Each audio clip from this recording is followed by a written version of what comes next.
ನೀವು ಸ್ಪರ್ಧೆಯನ್ನು ಮಾಡೋದಲ್ಲ, ತಮ್ಮೊಂದಿಗೆ ತಾವು ನನ್ನ ಯೋಗಿಗೆ ನಾನೇ ಶಿಲ್ಪಿ ಅಂತ ಹೇಳಿರೋ ತರಹ ಸ್ವಾಮಿ ವಿವೇಕಾನಂದರು education is the manifestation of perfection which already exist in man ಅಂದಿದ್ದಾರೆ.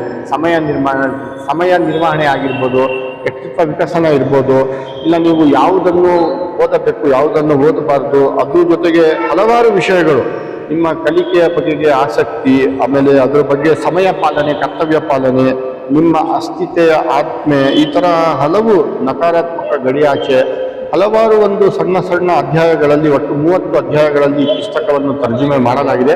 प्रतियोगी परीक्षाओं के क्षेत्र में पिछले 2 दशकों से अधिक समय से एक विद्यार्थी, मार्गदर्शक, पाठक, शिक्षक, सफल उम्मीदवार और एक जिम्मेदार अधिकारी के रूप में निरंतर सक्रिय रहकर समाज को दिशा देने वाले लेखक ने अपने अनुभवों का सार एक प्रेरणादायी पुस्तक के रूप में प्रस्तुत किया है।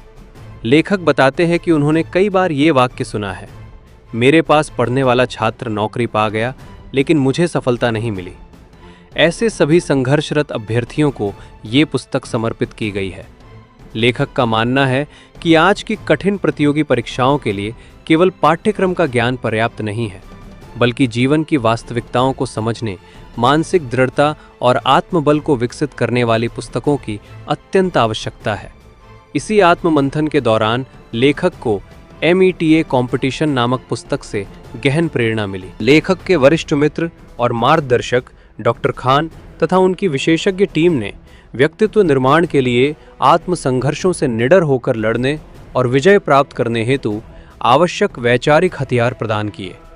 इसी उद्देश्य से इस पुस्तक का कन्नड़ अनुवाद आत्म साक्षी की अंतः संघर्ष पाठकों को समर्पित किया गया है। इस पुस्तक के प्रकाशन की जिम्मेदारी देश के प्रतिष्ठित प्रकाशक सपना बुक हाउस ने संभाली है। उल्लेखनीय है कि सपना बुक हाउस द्वारा हाल ही में प्रकाशित कन्नड़ के शीर्ष 70 लेखकों की सूची में लेखक का नाम अग्रिम पंक्ति में शामिल किया गया है। इसी क्रम में लेखक की नवीन पुस्तक आत्मसाक्षी की अंतः संघर्ष का प्रकाशन भी इसी प्रतिष्ठान द्वारा किया गया है। इस पुस्तक को देश के प्रख्यात विद्वानों और उच्च पदस्थ व्यक्तित्वों का आशीर्वाद एवं विचार समर्थन प्राप्त हुआ है।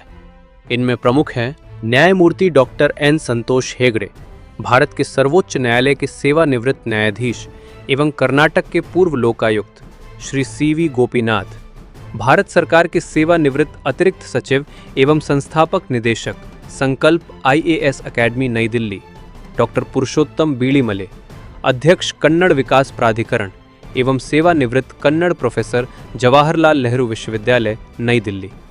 लेखक ने अपने गुरु CS बनशंकरैया, सेवानिवृत्त प्रधानाचार्य national high school Basavanagudi Bengaluru तथा NES शिक्षण संस्था के प्रति कृतज्ञता व्यक्त की है, जिन्होंने लेखन की पूरी अवधि में उन्हें मार्गदर्शन प्रदान किया।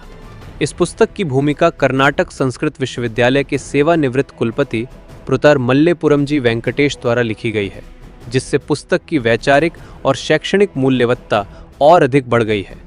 लेखक का विश्वास है कि पाठ्यक्रम से आगे बढ़कर सफलता का मार्ग दिखाने वाली ये पुस्तक आत्मसाक्षी की अंतः संघर्ष हर अभ्यर्थी की सच्ची आत्मसखा बनकर उसके जीवन में सफलता की दिशा तय करेगी। ನೋಡಿ, 70ನೇ ಕನ್ನಡ ರಾಜ್ಯೋತ್ಸವದ ಈ ಸುಸಂದರ್ಭದಲ್ಲಿ ಸಪ್ಪನ ಪಬ್ಲಿಕೇಶನ್ ಬೆಂಗಳೂರವರು 70 ಪುಸ್ತಕಗಳನ್ನು ಹೊರತೆಗೆದಿದ್ದಾರೆ.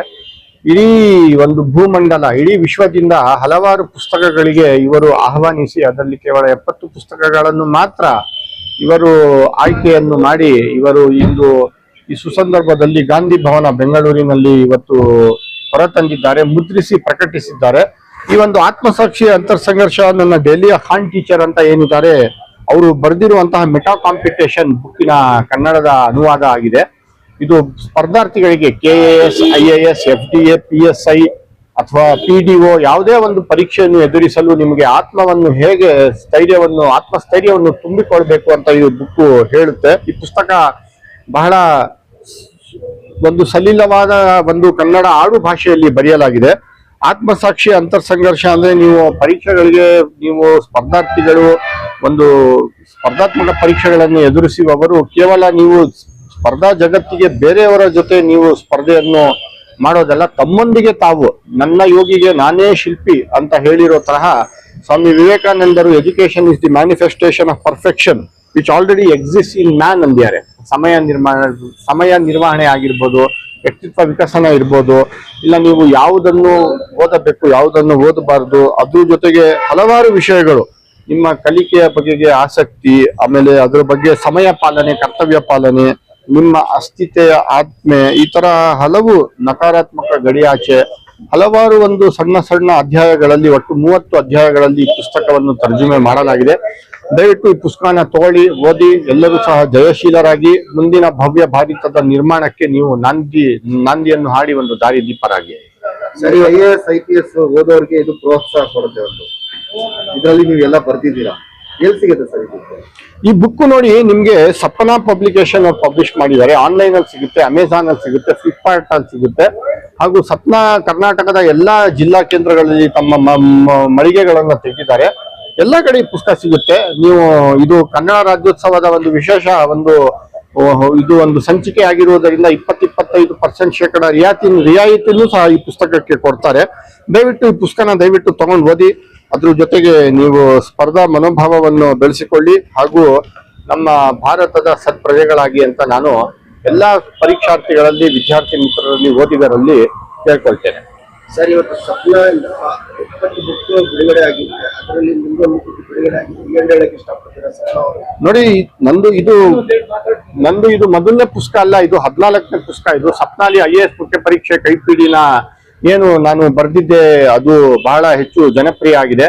ಆಮೇಲೆ KAS ಮುಖ್ಯ ಪರೀಕ್ಷೆ, IAS ಮುಖ್ಯ ಪರೀಕ್ಷೆ, ಯಶೋ ಮಾರ್ಗ ಅಂತ ನಾವು ಪತ್ರಿಕೆ 1, 2, 3, 4 ಸಾಮಾನ್ಯ ಅಧ್ಯಯನ, IAS ಮುಖ್ಯ ಪರೀಕ್ಷೆ ಸಾಮಾನ್ಯ ಅಧ್ಯಯನ, ಪ್ರಬಂಧಗಳು. ನಾನು ವರ್ತಮಾನ ಕರ್ನಾಟಕ ಡಾಕ್ಟರ್ ಪುರುಷೋತ್ತಮ್ ಬಿಳಿಮಲೆ ಕನ್ನಡ ಅಭಿವೃದ್ಧಿ ಪ್ರಾಧಿಕಾರದ ಅಧ್ಯಕ್ಷ, ಅವ್ರ ಜೊತೆ, ಆಮೇಲೆ ಮುಜಫರ್ ಅಸ್ಸಾದಿ ಅವರ ಜೊತೆ, ಮೈಸೂರಿನ ಅವರು ಪ್ರಾಧ್ಯಾಪಕರು, ತೀರ್ಕೊಬಿಟ್ರು ದಿವಂಗತ ಮುಜಫರ್ ಅಸ್ಸಾದಿ ಅವ್ರ ಜೊತೆ ಇಂದಿನ ಕರ್ನಾಟಕ, ಕೋಲಾರದ ಶಂಕರಪ್ಪ ಅವರ ಜೊತೆ ನಮ್ಮ ಕರ್ನಾಟಕ.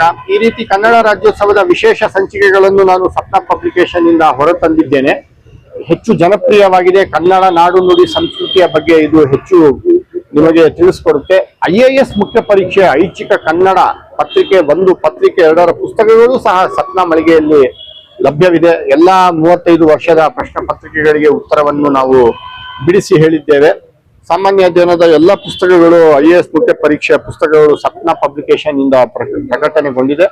ದಯವಿಟ್ಟು ಅದನ್ನೆಲ್ಲ ಓದಿ. ಕನ್ನಡಿಗರು, ನಮ್ಮ ಗ್ರಾಮೀಣ ವಿಭಾಗದವರು, ಕಡು ಬಡವರು, ಅಥವಾ ನಮ್ಮ ಈ ಒಂದು ರೂರಲ್ ಕ್ಯಾಂಡಿಡೇಟ್ಸ್ ಅಂತ ಏನ್ ಹೇಳ್ತೀವಿ ನಾವು, ಕಬ್ಬಿಣದ ಕಡಲೆ ಎಲ್ಲ ಸ್ಪರ್ಧಾತ್ಮಕ ಪರೀಕ್ಷೆಗಳಲ್ಲಿ ನಾವು ಪರೀಕ್ಷೆಯನ್ನು ಪಾಸು ಮಾಡಿ ಉನ್ನತ ಅಧಿಕಾರಿಗಳಾಗುವುದು ಅನ್ನೋದನ್ನ ನಾನು ಈ ಪುಸ್ತಕಗಳ ಮುಖಾಂತರ ಎಲ್ಲ ಜನಸಾಮಾನ್ಯರಿಗೆ, ಸಮಸ್ತ ಕರ್ನಾಟಕದ ಜನರಿಗೆ ನಾನು ತಿಳಿಸಲು ಬಯಸುತ್ತೇನೆ.